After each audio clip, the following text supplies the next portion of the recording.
Околу 50 лица се предмет на денешната акција на основното јавно обвинителство за гонење на организиран криминал и корупција и МВР, дека со прикажување на лажни диагнози овозможувале аплицирање, добивање и користење на финансиска помош за туѓа нега на лице и за незаконско стекнување и користење на инвалидски пензии. Притреси во рамки на акцијата се вршеа во клиничкиот центар Мајка Тереза во Скопје, а според информациите на Телма, полицијата влегла во канцелариите на доктори на клиниката за неврологија, психијатрија Карил, како и во болниците во Тетово и во Велес. Доктори, членови на комисија, адвокат, вешто лице, управител на консултантско биро се дел од лицата кои се опфатени со акцијата. Телма неофицијално дознава дека ќе се бараат мерки за 26 од нив. Под раководство на јавен обвинител од основното јавно обвинителство за гонење на организиран криминал и корупција, Министерството за внатрешни работи денеска спроведува координирана акција на повеќе локации низ државата.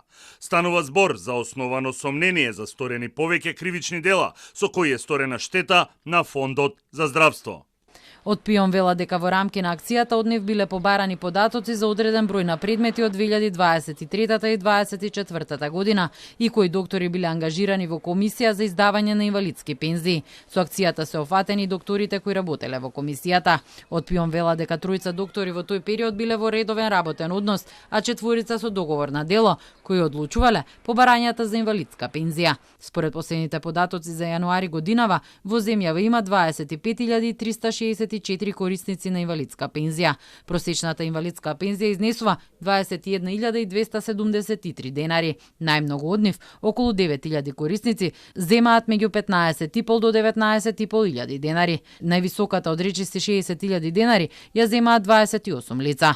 Во 2010 година во акцијата Метастаза беше поднесено обвинение против 38 лица за криминал при доделување инвалидска пензија. Тогаш лекари пишувале лажни диагнози за здрави луѓе со цел да добијат пензија. На тие што заслужувале инвалидска пензија им се одолговлекувал случајот за од нив да изнудат мито.